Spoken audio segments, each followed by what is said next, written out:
Hello and welcome to the continuation of my series on A-Level English Literature. Everything you see in this video comes from Mr. Bruff's Guide to A-Level English Literature, which you can buy for £4.99 at mrbruff.com or amazon.co.uk. The guide was written by Kerry Lewis, aka Mrs. Spag, and she is also the author of Mr. Bruff's Guide to Grammar, which is an Amazon #1 bestseller. So, we're on Assessment Objective 2, Analyse ways in which meanings are shaped in literary texts. The new A-level specification encourages you to broaden your analytical skills by moving beyond analysis of language structure and form. And this is why the wording of this assessment objective encourages you to analyse the ways in which meanings are shaped.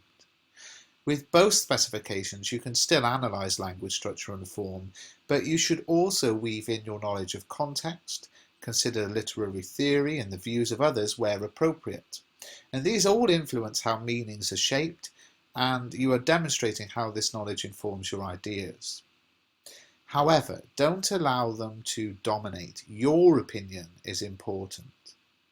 At GCSE, you've probably learned to develop an analysis by using PEE or PQA, PEA, those sort of paragraphing models. And this is excellent for building your ideas, but the disadvantage is that each paragraph tends to focus on one specific quotation, and consequently you might struggle to develop your ideas, and you might even repeat the same point in different words. Now at A-level you're expected to pick quotations apart, exploring layers of meaning, cross-referencing your ideas with other parts of the text, and this adds more weight to your views and demonstrates a detailed critical understanding. As your focus is on the keywords of the question, a blended approach in which you integrate your knowledge of the elements that we've studied so far is more effective. Now, let's have a look at an example. We're going to look at an analysis that focuses on the character of Shylock in Shakespeare's The Merchant of Venice. And in order to understand the references, we first need to read two extracts. In this first extract, Salario, an unsympathetic Christian, is telling his friends about the Jewish moneylender Shylock, whose daughter Jessica has eloped with Lorenzo, also a Christian. Jessica has also stolen Shylock's money, his ducats, and his valuables. And we have this moment in Act 2, Scene 8.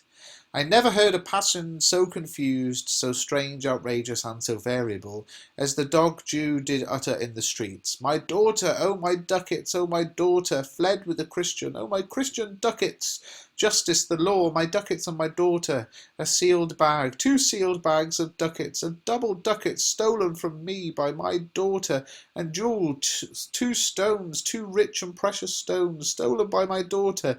Justice find the girl, she hath the stones upon her, and the ducats. Now in the next act, Shylock explains the ways in which he is the same as the Christian. He says, hath not a Jew eyes, hath not a Jew hands, organs, dimensions, senses, affections, passions, fed with the same food, hurt with the same weapons, subject to the same diseases, healed by the same means, warmed and cooled by the same winter and summer as a Christian is? If you prick us, do we not bleed? If you tickle us, do we not laugh? If you poison us, do we not die?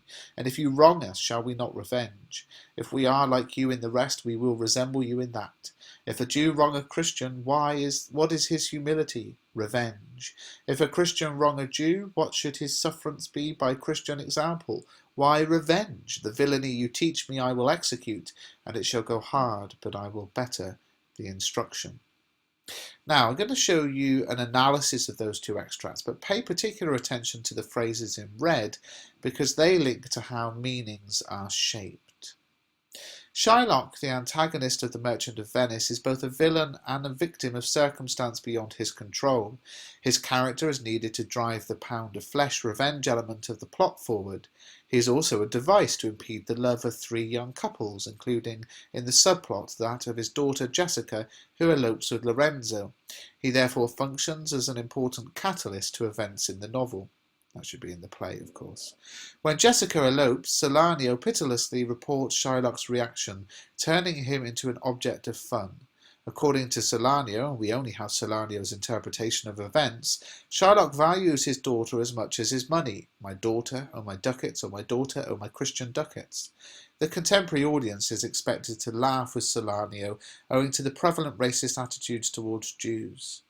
The actor playing Salario might have encouraged this further by imitating Shylock's voice and exaggerating his gestures. Moreover, Salario speaks in blank verse, which lends authority to his words, and in a sense gives the audience permission to follow his example and laugh at Shylock. Moreover, when Salario quotes Shylock, it is clear from the breakdown of iambic pentameter that the moneylender was originally speaking in prose, which was used by low-status characters, particularly comic figures. This therefore supports the idea that Shylock is an object of ridicule. However, there is depth to Shylock's character elsewhere in the play, as a modern audience in particular might sympathise with him in the aspect of his life that drives him to behave in the way he does. In his famous "I am a Jew, hath not a Jew I" speech, Shylock employs an impressive range of rhetorical devices to emphasise the prejudices of society. These devices include 7 rhetorical questions, lists of passive verbs and preposition and definite article plus repetition of adjective plus noun, fed with the same food, hurt with the same weapon, subject to the same diseases, and the repetition of a rhetorical question with the answer revenge. If a Jew wrong a Christian, what is his humility? Revenge. Although the speech is written in prose, there is nothing comic about it.